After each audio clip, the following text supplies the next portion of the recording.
Hello everyone, my name is Sweety Badalia and welcome to SB Academy classes। तो आज के इस video lecture में हम लोग काइनेटिक्स को ही आगे प्रोसीड करेंगे और आज का जो हमारा पहला टॉपिक रहेगा वो रहेगा स्यूडो फर्स्ट ऑर्डर रिएक्शंस। तो स्यूडो फर्स्ट ऑर्डर रिएक्शंस क्या होती हैं जो एक्चुअल में फर्स्ट ऑर्डर की नहीं होती हैं, किसी अलग ऑर्डर की होती हैं and due to some circumstances वो फर्स्ट ऑर्डर की तरह बिहेव करने लग जाती हैं। इनके लिए हम फर्स्ट ऑर्डर का फॉर्मूला ही यूज करते हैं। तो ऐसी रिएक्शंस को हम स्यूडो फर्स्ट ऑर्डर रिएक्शंस कहते हैं। यहाँ पे देखिए लिखा भी है मैंने, आप चाहे तो नोट कर सकते हैं। सच रिएक्शंस या those reactions which are not truly of first order but under certain conditions become reactions of first order are called pseudo first order reactions। इनके एग्जाम्पल की अगर हम बात करें तो इनके एग्जाम्पल में आएगा, आप पहला एग्जाम्पल लिख सकते हैं हाइड्रोलिसिस ऑफ सुक्रोज। जो आपका शुगर होता है, सुक्रोज होता है, अगर आप उसका हाइड्रोलिसिस करते हैं तो वो स्यूडो फर्स्ट ऑर्डर रिएक्शन को फॉलो करता है। जैसे हमने सुक्रोज लिया, फॉर्मूला क्या रहेगा C12H22O11। इसका हाइड्रोलिसिस किया एसिड की प्रेजेंस में, तो सुक्रोज का हाइड्रोलिसिस हमको क्या देता है, ग्लूकोज एंड फ्रक्टोज। तो C6H12O6 हमें ग्लूकोज मिला एंड C6H12O6 हमें फ्रक्टोज मिला। ठीक है, जो आपका हाइड्रोलिसिस ऑफ एस्टर है वो भी स्यूडो फर्स्ट ऑर्डर का एग्जाम्पल होता है। हाइड्रोलिसिस ऑफ एस्टर, मान लीजिए हम मिथाइल एसीटेट ले रहे हैं CH3COO C2H5 और इसका हाइड्रोलिसिस कर रहे हैं हम H+ की प्रेजेंस में। कार्बोक्सिलिक एसिड, एस्टर जो है वो किससे बनता है, carboxylic acid and alcohol. Carboxylic acid और अल्कोहल अगर मिलकर एस्टर बना रहे तो एस्टर टूट के भी तो वही मिलेगा, कार्बोक्सिलिक एसिड एंड अल्कोहल। ठीक है, तो जब हम मिथाइल एसीटेट का हाइड्रोलिसिस करते हैं तो एक हमें मिलता है कार्बोक्सिलिक एसिड, ये है हमारा एसिटिक एसिड, इथेनॉइक एसिड, और एक हमें मिलेगा अल्कोहल, इथेनॉल, अगर हम ये वाला एस्टर ले रहे हैं।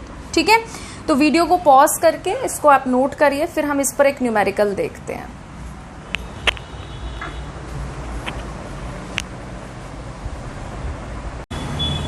चलिए आगे बढ़ते हैं। अब हमने जो क्वेश्चन लिखा है यहाँ पर, ये एनसीईआरटी क्वेश्चन है स्यूडो फर्स्ट ऑर्डर पे, तो इम्पोर्टेंट रहेगा सीबीएसई के बच्चों के लिए या अदर स्टेट बोर्ड के बच्चों के लिए जहाँ पर भी एनसीईआरटी फॉलो होती है। तो देखिए क्या है, हाइड्रोलिसिस ऑफ मिथाइल एसीटेट, कह रहे हैं मिथाइल एसीटेट का हाइड्रोलिसिस कर रहे हैं। तो एस्टर का हाइड्रोलिसिस करते ही मेरे दिमाग में आ गया कि कहीं स्यूडो फर्स्ट ऑर्डर तो नहीं लग रही।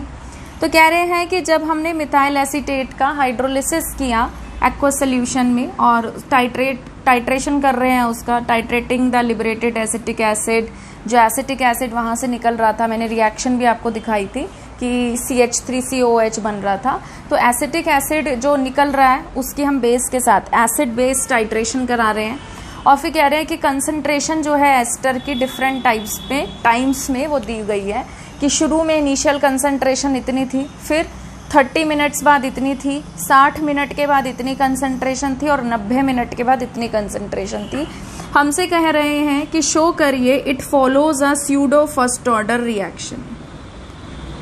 क्या कह रहे हैं कि शो करिए कि ये स्यूडो फर्स्ट ऑर्डर रिएक्शन की है, खुद से ही बोल दिया उन्होंने कि फर्स्ट ऑर्डर की है स्यूडो की। As the concentration of H2O remains nearly constant, ये काम की बात है। कह रहे हैं वाटर की जो कंसंट्रेशन है वो लगभग कांस्टेंट है, 55 मोल पर लीटर पे अटकी पड़ी है। During the course of the reaction what is the value of K' in this equation. सबसे पहले हम क्या करेंगे, दो कांस्टेंट, एक तो K' और वाटर की कंसंट्रेशन भी कांस्टेंट है, इनको एक नया कांस्टेंट मान लो K, कि भाई K हमारा K' इंटू में वाटर की कंसंट्रेशन है। दो कांस्टेंट को मल्टीप्लाई करके नया कांस्टेंट K लिख रहे हैं, इससे हमारी कैलकुलेशन आसान हो जाएगी, बाद में अपन K' निकालते रहेंगे। ठीक है, तो क्या हो जाएगा, रेट इज इक्वल टू इसके और इसके प्रोडक्ट की जगह हम क्या लिख रहे हैं K, और यहाँ पर क्या हो जाएगा CH3COO CH3, ये हमारी रेट एक्सप्रेशन बन गई। अब उसके बाद फर्स्ट ऑर्डर की फॉलो करती है, यही तो हमको प्रूव करना है। तो फर्स्ट ऑर्डर के लिए फॉर्मूला क्या होता है, k is equal to 2.303 by T log initial concentration upon concentration at time t। ये होता है, जीरो पे कोई रेट नहीं होता, ठीक है। जीरो का मतलब रिएक्शन अभी शुरू नहीं हुई। 30 मिनट्स पे, 60 मिनट पे, 90 मिनट पे k निकालने हैं हमको। तो सबसे पहले k1 निकालेंगे हम 2.303, ठीक है। टाइम 30 पे निकाल रहे हैं, 30 मिनट्स पे। लॉग इनिशियल कंसंट्रेशन कितनी है हमारी, 0.8500, तो 0.8500 डिवाइडेड बाय 30 मिनट्स पे कितनी कंसंट्रेशन है, 0.8004। पॉइंट हटाया, पॉइंट के बाद यहाँ पे भी 4 डिजिट थी, यहाँ पे भी आपकी 4 डिजिट थी, कैंसिल हो गया। तो क्या आ जाएगा ये, इसको वो कर दो, डिवाइड कर दो, डिवाइड करके देख लो कितना आ रहा है। 1 पॉइंट पे जाएगा कुछ,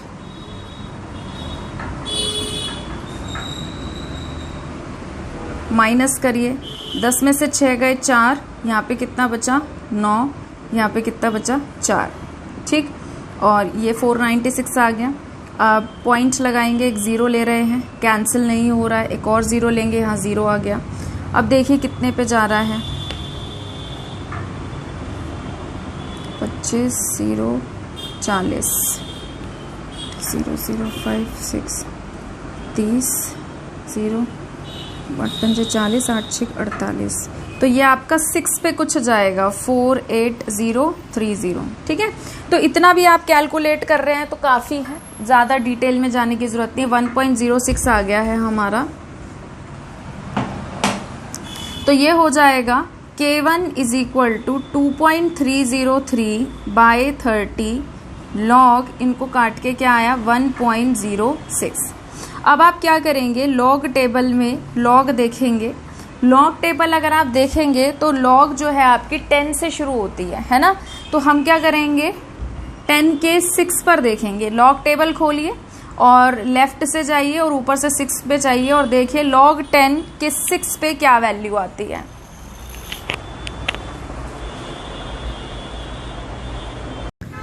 तो ये आपकी लॉग टेबल है, लॉगरिदम इसके ऊपर लिखा रहता है।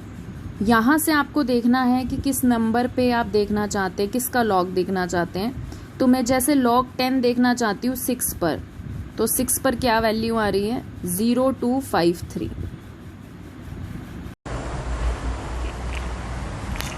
ठीक है। तो मैं लॉग टेबल लेकर आई हूँ, अभी तो मैं वीडियो रिकॉर्ड कर रही हूँ और बाद में जब रिकॉर्डिंग बंद हो जाएगी तो मैं आपको लॉग टेबल में शो भी कर दूंगी कि मैंने कैसे देखा।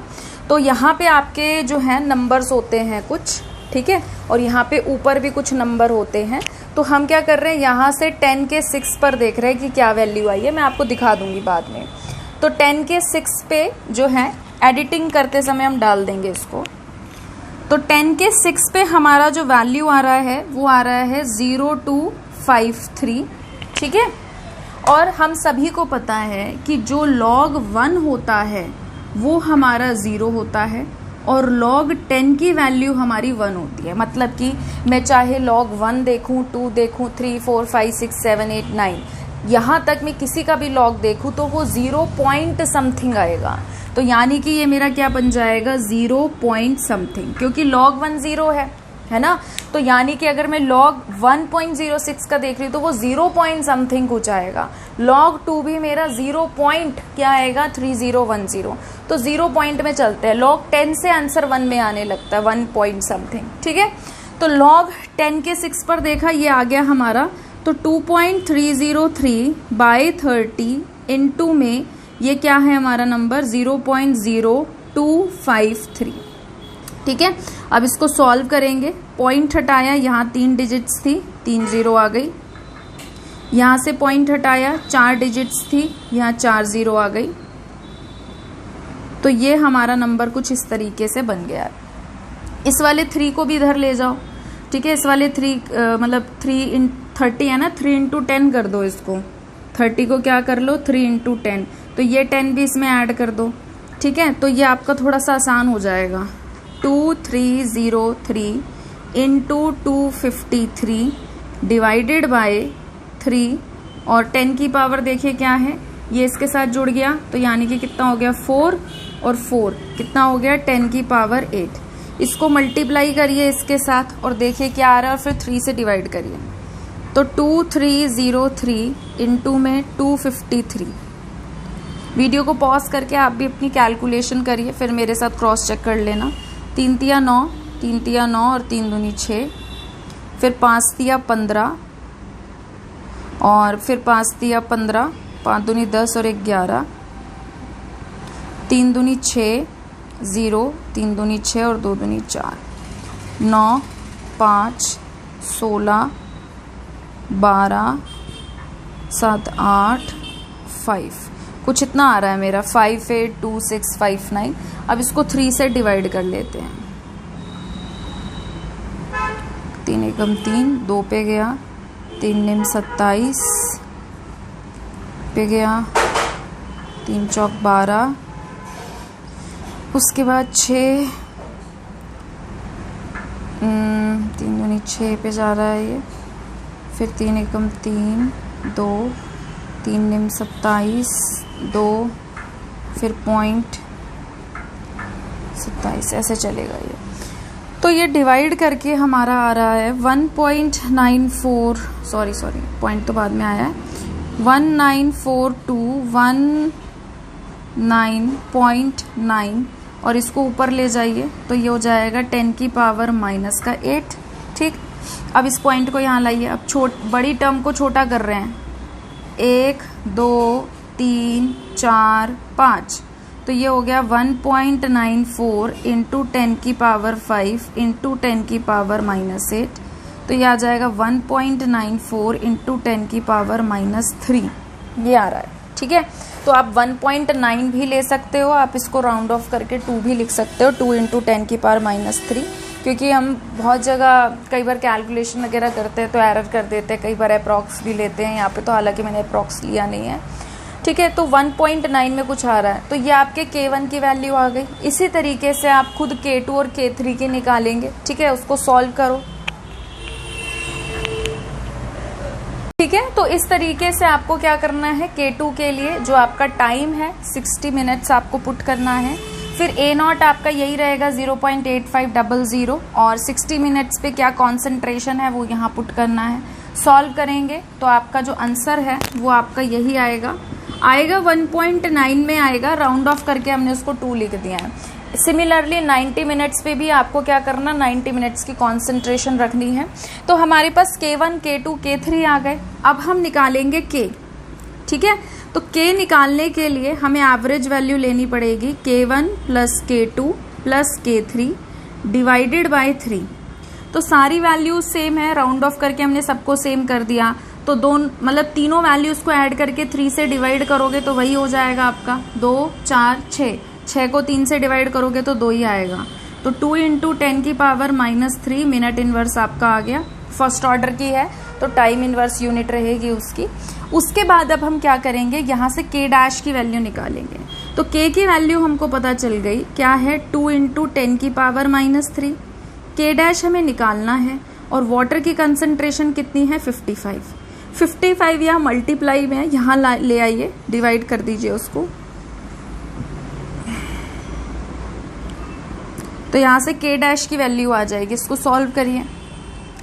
मैं इसको थोड़ा बड़ा नंबर कर लेती हूँ, जैसे ये है 2 इंटू 10 की पावर माइनस 3 है डिवाइडेड बाय 5 है, 55 है। तो मैं क्या कर रही हूँ, जैसे मैंने 2 को 20 बनाया, एक 10 ले लिया, तो यहाँ पे पावर 1 कम हो गई। फिर मैंने देखा कि अच्छा अभी भी ये कैंसिल नहीं हो रहा, 0 पॉइंट में आएगा, मैं इसको 200 बना रही हूँ, तो मैंने 2 0 ले ली, तो यहाँ पे और पावर बढ़ा दो। अब इजीली कर लो, ये तो आप बड़े आराम से कर सकते हो। 55 देख लो कितने पे जा रहा है, 5 चौक 20, 5 चौक 20 और 22, 4 पे तो ज़्यादा जा रहा है, 3 पे जाएगा।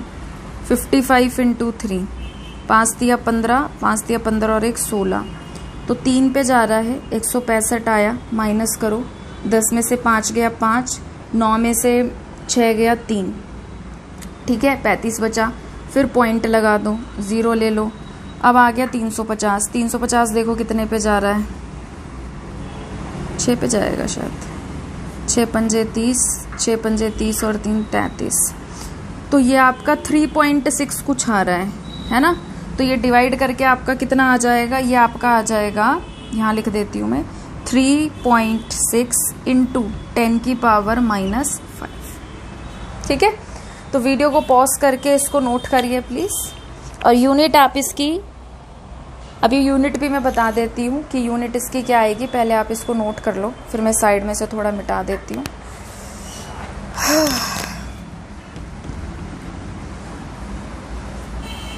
ठीक है, यूनिट की भी बात कर लेते हैं। अब देखो मैं क्या कर रही थी, के डैश की जब वैल्यू निकाल रही थी, यहाँ के था, के की यूनिट क्या थी, मिनट इनवर्स, ऊपर मिनट इनवर्स थी, और 55 क्या थी, कंसंट्रेशन वाटर की, जिसकी यूनिट क्या थी, मोल लीटर इनवर्स, जिसको हम नीचे ले आए थे, मोल लीटर इनवर्स, है ना। ऊपर भेज दो, मोल ऊपर जाएगा क्या हो जाएगा, मोल की पावर -1, लीटर ऊपर जाएगा क्या हो जाएगा, लीटर, और ऊपर मिनट इनवर्स तो है ही। तो यूनिट क्या आ गई इसकी यूनिट आ गई mole inverse litre minute inverse, ठीक है, नोट करिए इसको। आगे बढ़ते हैं। ये क्वेश्चन हमारा एनसीईआरटी है और स्यूडो फर्स्ट ऑर्डर का नहीं है, ये फर्स्ट ऑर्डर पर बेस्ड है, बट है ना, आप इसको इम्पॉर्टेंट मार्क कर लो। इस तरीके के क्वेश्चन बड़े आते हैं पेपर में प्रूव करने वाले, और हम 99.9% का करेंगे, एक 90% का भी आता है, ठीक है, वो भी मैं आपको बाद में करा दूंगी, बट अभी पहले हम इस पर डिस्कशन करेंगे। कॉन्सेप्ट को समझिए, क्योंकि वैसे तो देखो बहुत चांसेस होते हैं बोर्ड में कि डायरेक्ट एनसीईआरटी क्वेश्चन उठ कर आ जाए, बट बाय चांस अगर किसी अलग परसेंटेज का पूछ लिया जाता है तो आपको निकालना आना चाहिए, ठीक है। अब देखो क्या कह रहे हैं कि हमको ना शो करना है कि जो फर्स्ट ऑर्डर रिएक्शन है, ठीक है, अगर 99% कंप्लीट होने के लिए जो उसको समय लगता है वो 10 टाइम्स है। वो क्या है, 10 गुना है। किसका 10 गुना है, time required for the half of the reaction. मतलब कि जब कोई रिएक्शन 99.9% हो जाती है, उसको होने के लिए जो टाइम लग रहा है वो 10 गुना है किसका, टी हाफ का। जब रिएक्शन 50% हो रही है उस समय जो टाइम लग रहा है, अगर उसका 10 गुना कर दे तब रिएक्शन जो है वो 99.9% होगी, ठीक है। तो अब देखिए टी हाफ के लिए बात करते हैं। फॉर टी हाफ हमने ये सॉल्व भी किया था, एक बार फिर से कर लेते हैं। मान लो कोई रिएक्टेंट है ए जो प्रोडक्ट दे रहा है पी, टाइम 0 पे इसकी कुछ कंसंट्रेशन है ए, और टाइम टी हाफ पे, टी हाफ मैंने आपको क्या बताया था, वो टाइम जब रिएक्टेंट आधा कंज्यूम हो गया, 50% कंज्यूम हो गया, और प्रोडक्ट जो है हमारा वो भी 50% बन गया है। फॉर्मूला लगाएंगे, K is equal to 2.303 by T log A0 upon AT होता है। T को यहाँ ले आइए, K को यहाँ ले जाइए, ठीक है। अब मुझे टी हाफ निकालना है, तो टी हाफ निकालने के लिए क्या हो जाएगा, 2.303 बाई के लॉग A0 की कंसंट्रेशन, मतलब A की कंसंट्रेशन टाइम 0 पे कितनी है, A, ठीक है, और AT की कंसंट्रेशन, मतलब A की कंसंट्रेशन टाइम T पे कितनी है, जितना था उसका आधा, यानी कि A/2। A से A कट गया, 2 को ऊपर भेज दीजिए, तो टी हाफ हमारा आ जाएगा 2.303 इंटू में 0.3010 डिवाइडेड बाय के। जब आप इसे मल्टीप्लाई करेंगे तो टी हाफ की वैल्यू आती है 0.693 बाय के। तो इतना हमने ऑलरेडी पहले भी सॉल्व कर रखा है, जब मैंने आपको फर्स्ट ऑर्डर का टी हाफ दिखाया था, समझाया था। अब हम आएंगे टी 99.9% पे। फॉर टी 99.9%, तो फर्स्ट ऑर्डर की हमारी इंटीग्रेटेड रेट एक्सप्रेशन क्या होती है, 2.303 by T log initial concentration divided by concentration at time T, ठीक है। अब इसका क्या मतलब है कि रिएक्टेंट ए है जो प्रोडक्ट पी में चेंज हो रहा है, टाइम 0 पे उसकी कुछ कॉन्सेंट्रेशन है ए, और प्रोडक्ट अभी बना नहीं है, टाइम 0 पे रिएक्शन शुरू नहीं हुई। फिर टाइम जब हमारा कितना है, जो टाइम हमें निकालना है कि वो जो टाइम है हमारा कह रहे हैं कि किसी टाइम पे ये 99.9% कंप्लीट हो गया। 99.9% अगर कंप्लीट हो गया है, प्रोडक्ट बन गया है, तो रिएक्टेंट कितना बचा है? 100 माइनस दिस, यानी कि 0.1%। ठीक है, आप कंसंट्रेशन के टर्म्स में भी उसका परसेंटेज निकाल के भी कर सकते हैं, बट क्यों फालतू में चीजें करना जब सीधा यहीं से आंसर आ रहा है। टी को यहां ले जाइए, के को यहां ले आइए, तो टी, हाँ अभी इसका देखेंगे, टी 99.9% के लिए 2.303 बाय के लॉग इनिशियल कंसंट्रेशन हमारी कितनी है? ए मान लीजिए। ठीक है, अब जैसे 0.1 ले रहे हो तो मान लो 100 है कि भाई 100 है, मतलब परसेंटेज निकाल रहे हैं ना, तो टोटल परसेंट कितना होता है? 100% की 100 का 99.9% बन गया है और 100 में से 0.1 बचा है। तो मैंने इनिशियली अब क्या मान लिया? 100, और कितना बचा है? 0.1 बचा है, तो पॉइंट हटाइए, एक जीरो इधर आ गई, तो टी 99.9 2.303 बाय के लॉग, ये आ गया 1000। अब 1000 मैंने आपको वैसे भी बताया था, आपको पता होना चाहिए कि log 1 क्या होता है हमारा? 0, log 10 की वैल्यू हमारी क्या होती है? 1, log 100 की वैल्यू क्या होती है हमारे पास? 2, एंड log 1000 की वैल्यू क्या होती है हमारे पास? 3। ये आपको पता होना चाहिए, बट बाय चांस नहीं भी पता है तो आप इसको ऐसे भी सॉल्व कर सकते हैं। log 1000 को हम लिख सकते हैं 10 की पावर 3, 3 को आगे ले आइए, और log 10 क्या होता है हमारा? 1, तो यहां से भी 3 आ गया। ठीक है, तो T 99.9%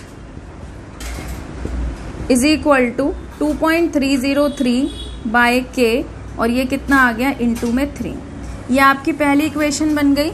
इसको आप दूसरी इक्वेशन दे दो और इनको डिवाइड कर दो आपस में। T हाफ से इसको डिवाइड कर दीजिए। ठीक है, तो ये ऊपर जाके क्या हो जाएगा? इनवर्स। तो क्या बन जाएगा? ये बन जाएगा आपका T 99.9% divided by T half is equal to, मुझे थोड़ी सी जगह चाहिए, कुछ ज़्यादा ही हौश पौश सा हो गया है।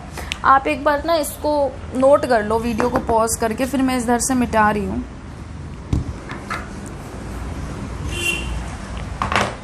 ठीक है, तो डिवाइड करेंगे तो क्या हो जाएगा? T 99.9% divide by T half, ये क्या है? 2.303, इसको 3 से गुना कर दो, 3 3 जा 9, फिर 0, फिर 3 3 जा 9, फिर 3 2 जा 6, ये आ गया डिवाइड बाय के। और ये ऊपर जाएगा, तो जब ऊपर जाएगा तो उल्टा हो जाएगा, तो k डिवाइडेड बाय 0.693, के से के कट गया, ये भी अप्रोक्सीमेटली आपका 10 पे कट हो रहा है। तो T 99.9%, इसको वहां ले जाओ, क्या हो जाएगा? 10 इंटू में T हाफ। इस तरीके के क्वेश्चन हो गए। T 90 का बोल सकते हैं कि T 90 बताओ, T हाफ के भाई कैसे 2 टाइम्स होता है, मतलब ऐसे करके आपसे रिलेशन पूछे जा सकते हैं। इस तरीके के क्वेश्चन बोर्ड में आने के बहुत चांसेस होते हैं। आपके स्कूल के भी जो टेस्ट होंगे उसमें भी पूछा जा सकता है, कॉम्पिटिटिव एग्जाम में भी पूछा जा सकता है। तो इस टाइप का एक क्वेश्चन आपको ज़रूर करना है। ये तो मैंने करा दिया, एक टाइप का क्वेश्चन खुद भी आप करके देखो ताकि आपकी कमांड अच्छी हो। ठीक है, नोट करिए इसे। नेक्स्ट क्वेश्चन पर बढ़ते हैं। ये भी एनसीईआरटी है और ये देखिए बहुत इंपॉर्टेंट क्वेश्चंस हैं। मैं बार बार कह रही हूँ पेपर में आ सकते हैं, इसलिए मैं इन पे ज़्यादा फोकस कर रही हूँ कि मैं इस टाइप के क्वेश्चंस आपको करवा दूँ। ठीक है, तो इन्हें हल्के में मत लेना कि पता चले पेपर में आ रहा है और उस टाइम बैठ के सोच रहे मैम ने कराया तो था बट अभी ध्यान नहीं आ रहा है इस मोमेंट पे। ऐसे मत करना। क्या कह रहे हैं कि फर्स्ट ऑर्डर की रिएक्शन है, आपको शो करना है कि जो आपका टाइम 99% कंप्लीट होने के लिए चाहिए वो डबल है किसका? Time required for completion of 90%। अच्छा, मैंने पहले शायद डबल ऑफ टी हाफ बोल दिया था, बट वो मेरे को डबल तो याद था कि डबल पे भी कोई क्वेश्चन है इनका, बट वो मेरे को लगा कि टी हाफ पे, ये 90 पे है। तो T 99 जो है आपका वो डबल है T 90% का, तो ये आपको प्रूव करना है, कर देंगे, कोई दिक्कत वाली बात नहीं है, आसान है। तो अब देखिए फॉर 90% कोई रिएक्टेंट A है जो प्रोडक्ट P दे रहा है, टाइम 0 पे इसकी कंसंट्रेशन मान लो 100% है और प्रोडक्ट अभी बना नहीं, फिर कह रहे हैं T 90%, मतलब रिएक्शन आपकी जब 90% हो चुकी है तो रिएक्टेंट A कितना बचा होगा, ये आपका बचा होगा 10%। ठीक है, इसका वो निकाल दो, इक्वेशन बना दो, तो ये बन जाएगी आपकी T is equal to 2.303 by K log product की कंसंट्रेशन, सॉरी ए नॉट की कंसंट्रेशन क्या है, अगर 100 मान रहे हैं, और एट टाइम T कितना बचा है, 10 बचा, एक 0 से एक 0 कट गई, लॉग 10 क्या होता है 1, तो ये आपका जो T 90% है ये आ गया आपका 2.303 बाय K और लॉग 10 कितना हो गया 1, तो ये यही आ गया इतना। इसको यहाँ पे हम ख़त्म कर देते हैं। फिर हम निकालते हैं फॉर T 99%, इसके लिए निकालेंगे। तो अब देखिए A हमारा कोई रिएक्टेंट है, प्रोडक्ट P दे रहा है, टाइम 0 पे ये मान लीजिए 100% था, प्रोडक्ट अभी बना नहीं था, फिर वो टाइम जब रिएक्शन 99% हो चुकी है तो प्रोडक्ट अगर 99% बन चुका है तो रिएक्टेंट कितना बचेगा 1%। तो इक्वेशन क्या बन जाएगी, T is equal to 2.303 by K log A naught यानी कि 100 डिवाइडेड बाय AT यानी कि A की कंसंट्रेशन टाइम T पे 1, तो ये आ गया आपका लॉग 100। लॉग 100 आपका कितना होता है 2, तो T 99% इज इक्वल टू 2.303 इंटू में 2 डिवाइडेड बाय K, इसे सेकेंड इक्वेशन मान लीजिए, इसे पहली इक्वेशन मान लीजिए और दोनों को डिवाइड कर दीजिए आपस में, तो ये बन जाएगा आपका T 99% इज इक्वल टू 2.303 इंटू 2 डिवाइड बाय K, और इसको हम किससे भाग कर रहे हैं, T 90% से कर रहे हैं, जो कि हमारा कितना आया है, ये हमारा आया है 2.303 डिवाइड बाय K। ऊपर जाके उल्टा हो जाएगा, तो T 99% divided by T 90% is equal to ये ऊपर जाके उल्टा हो गया, तो K ऊपर 2.303 नीचे, K से K कट गया, 2.303 से 2.303 कट गया, और ऊपर सिर्फ क्या बचा है 2, तो T 99%, T 90 को वहाँ ले जाइए, तो 2 इंटू में T कितना है ये 90%। ठीक है, तो इस तरीके से हमने ये प्रूव किया जो हमें पूछा गया था। ये भी NCERT एक्सरसाइज का क्वेश्चन है, प्लीज़ इसे आप इम्पोर्टेंट मार्क करना। अगर आपको समझ में आ गया एक बार खुद से करके देखना, ठीक है, खुद से ज़रूर करके देखना, प्रैक्टिस मेक्स मैन परफेक्ट। ठीक है, तो वीडियो को पॉज करके इसे नोट करिए प्लीज़।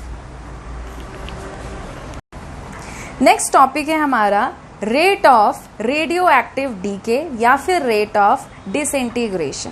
तो हमारे पास कुछ एलिमेंट्स ऐसे होते हैं जो डिग्रेड करते रहते हैं, और जब वो डिग्रेड करते हैं तो वो रेडिएशन एमिट करते हैं, तो ऐसे एलिमेंट्स को हम रेडियो एक्टिव एलिमेंट्स कहते हैं। ठीक है, तो देखिए यहाँ पर फर्स्ट पॉइंट क्या लिखा है, there are many elements like uranium, thorium etcetera which spontaneously लगातार जो एमिट कर रहे होते हैं अल्फा बीटा पार्टिकल या फिर गामा रेडिएशन। तो ऐसे एलिमेंट्स जो लगातार पार्टिकल्स एमिट कर रहे हैं, रेडिएशन एमिट कर रहे हैं, इस प्रोसेस को हम क्या बोलते हैं, नेचुरल रेडियो एक्टिविटी, और ऐसे एलिमेंट्स को क्या कहा जाता है, radioactive elements. On the other hand there are certain elements which are not radioactive but on bombardment with subatomic particles like neutron, proton etc. produces isotopes which are radioactive.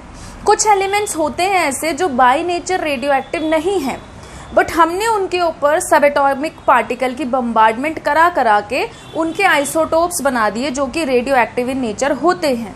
तो इस process को हम क्या बोलते हैं, artificial radio activity, क्योंकि ये naturally नहीं थे इस नेचर के, हमने इनको बनाया है इस स्वभाव का, इस नेचर का। The emission of particles by and radioactive element और radioactive isotope is called radioactive decay और रेडियो एक्टिव डिसइंटीग्रेशन। जब ये पार्टिकल्स एमिट करते हैं रेडियो एक्टिव एलिमेंट, चाहे नेचुरल वाला हो चाहे आर्टिफिशियल वाला हो, तो ये डिग्रेड करते रहते हैं और इस प्रोसेस को हम क्या बोलते हैं, डिसइंटीग्रेशन या फिर रेडियो एक्टिव डीके। हमेशा आपको ध्यान रखना है, ऑलवेज रिमेंबर दिस थिंग, कि जब भी रेडियो एक्टिव एलिमेंट्स पे काइनेटिक्स में से कोई क्वेश्चन आ रहा है वो हमेशा फर्स्ट ऑर्डर को फॉलो करता है। ठीक है, तो नोट करके आप इस पॉइंट को लिख लीजिए, they always follows first order kinetics. जब भी रेडियो एक्टिव एलिमेंट्स पर सवाल आएगा, ठीक है, तो हमेशा क्वेश्चन में अगर नहीं भी गिवन दिया है, हमेशा आप उसको कैसा कंसीडर करेंगे, फर्स्ट ऑर्डर का। फर्स्ट ऑर्डर का ही आपको क्या करना है, फॉर्मूला यूज न्यूमेरिकल करने के लिए। ठीक है, तो वीडियो को पॉज करके इसको नोट कर लीजिए।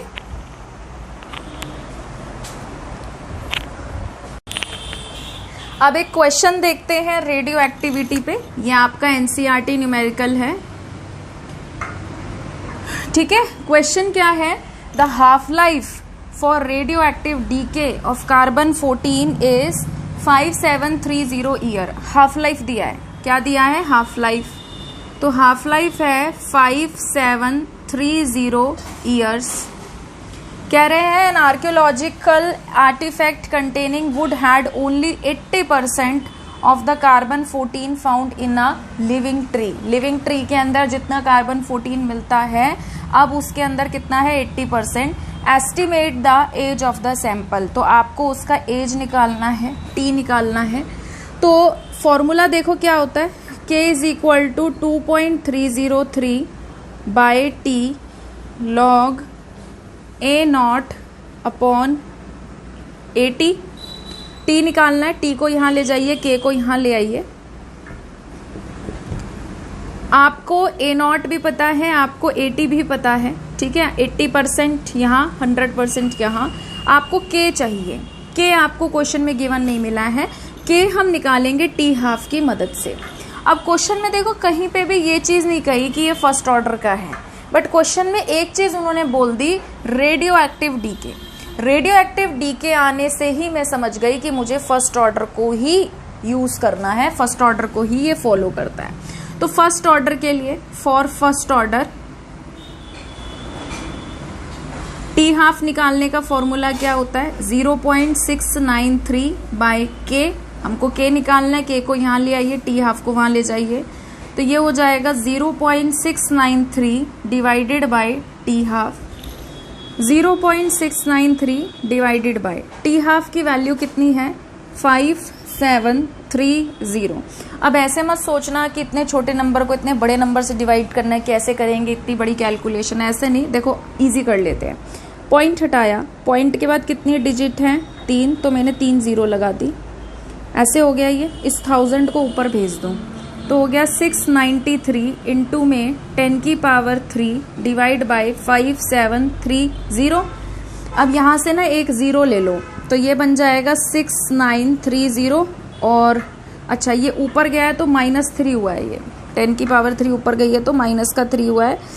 अब यहाँ से एक 0 और ले लिया हमने, तो और छोटा हो गया, 10 की पावर -4 हो गया, डिवाइडेड बाय 5730। अब जरा देखो, अब लग रहा है क्या कि ये डिवीजन इतनी मुश्किल है, बिल्कुल भी नहीं है। कर दो डिवाइड, 1 में कुछ आएगा,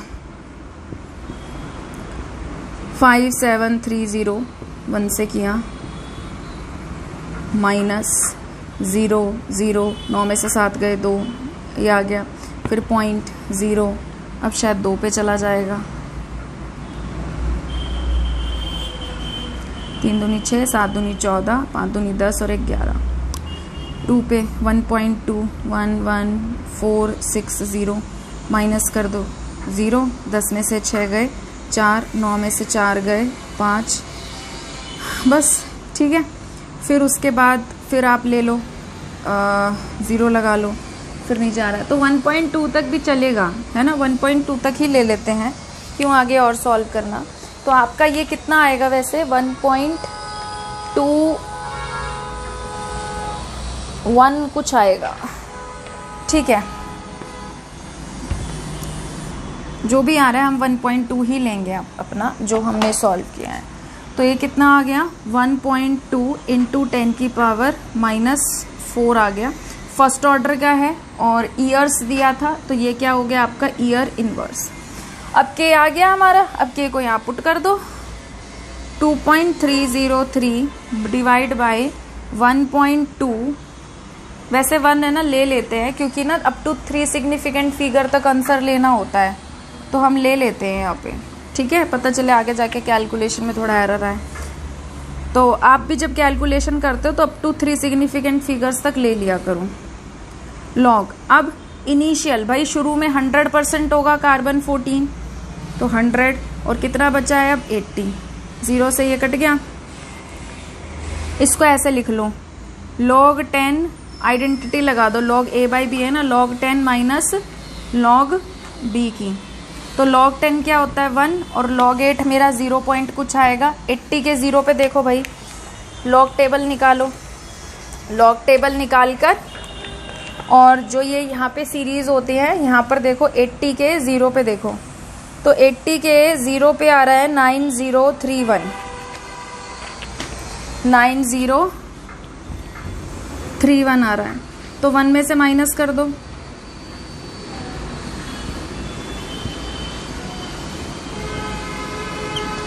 दस में से 1 गया 9, 9 में से 3 गए 6, 9 और 0, इतना आ गया,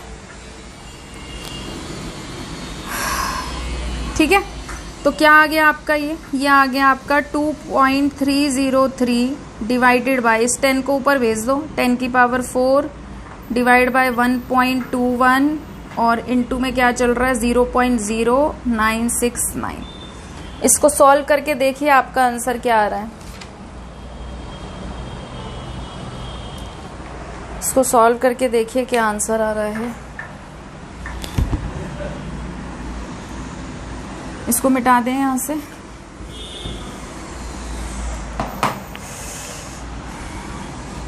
.303 इंटू 10 की पावर 4 डिवाइड बाय 1.21 इंटू 0.0969। इस 10 की पावर 4 को अगर मैं इससे मल्टीप्लाई करूंगी तो 969 आ जाएगा। तो ये कितना आ गया 969। फिर उसके बाद यहाँ से पॉइंट हटाया 3 0, यहाँ से पॉइंट हटाया 2 0, 2 से 2 कट गई, 1 0 बचेगा, ठीक है। तो ये हम अब क्या कर सकते हैं 2303 इंटू 969 डिवाइड बाय 1210। अब या तो मल्टीप्लाई करके डिवाइड कर लो, मैं पहले इसको डिवाइड करके देखती हूँ कितना आ रहा है। 2303 डिवाइड बाय 1210,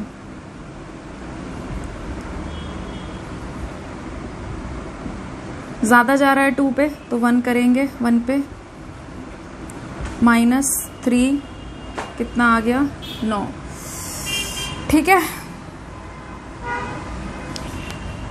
यहाँ 0, यहाँ 0, इधर 0 और इधर 1, ये हो गया। फिर उसके बाद जा नहीं रहा है, अब देखो किस पे जाएगा।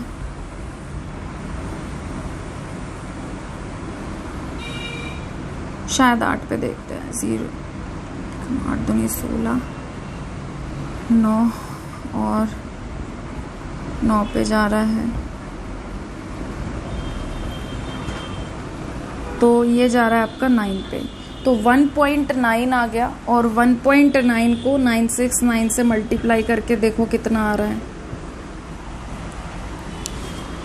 ये आ रहा है आपका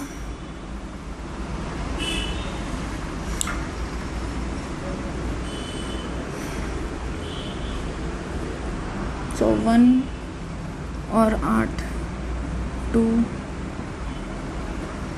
10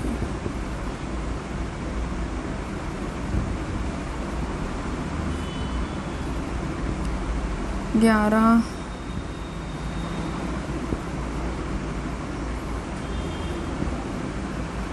9 ठीक है, तो ये आपका आ रहा है 1, अच्छा एक डिजिट के बाद यहाँ पे 1841.1 आ रहा है आपका, इतने ईयर्स आ रहा है। बुक में जो आपको आंसर दिया गया है वो 1845 दिया गया है। ठीक है, तो ये आपका किस वजह से 45 नहीं आ रहा है, यहाँ डिवाइड ज़्यादा करना पड़ेगा। मैंने कहा है ना 3 सिग्निफिकेंट फिगर तक लेना पड़ता है आंसर, अदरवाइज गलत आता है। 10890 0, 13 में से 9 गए 4, फिर यहाँ 0 0 ये चल रहा है, फिर उसके बाद ये नहीं जा रहा है 0, अब कितने पे जाएगा ये 1210 इंटू में 4 से तो ज़्यादा चला जाएगा ना, फिर 3 एकम 3 3 दूनी 6, और ये इसको हम 9 पे कर रहे हैं, तो सॉरी क्या बोल रही हूँ मैं, 3 पे कर रहे हैं। ठीक है, तो ये आपका कितना हो जाएगा 1903। अब 1903 से करके देखते हैं इसको।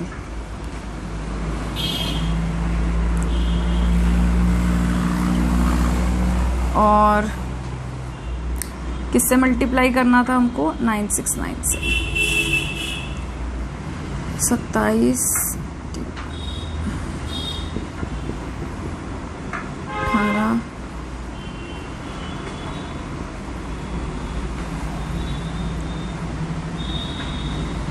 18 54 11 27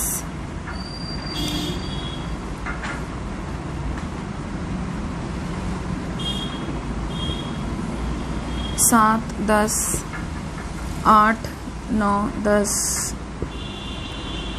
8 और 4 12 14 आ गया ना, देखा। तो अब कितना आ गया, पहुंच गए इसके करीब 844। अभी भी इसको आगे भी अगर आप कैलकुलेट करोगे ना और फिर यहाँ पे वैल्यू पुट करोगे तो आपका 1845 आ जाएगा। तो आप है ना यहाँ पे ब्रैकेट में लिख दो अप्रोक्सीमेटली, यहाँ पे क्या लिख दो ब्रैकेट में अप्रोक्सीमेटली। तो अगर आप अप्रोक्सीमेटली लिख कर आ रहे हो तो आपका आंसर फिर गलत नहीं होगा, क्योंकि बड़ी कैलकुलेशंस होती है तो टीचर को भी पता होता है कि भाई इतना टाइम बच्चों के पास होता नहीं है। तो आप इतना भी लिख कर आ रहे हो, आपका आंसर सही हो जाएगा, गलत उसको कोई नहीं करेगा। ठीक है, वीडियो को पॉज करके इसको नोट करिए प्लीज़।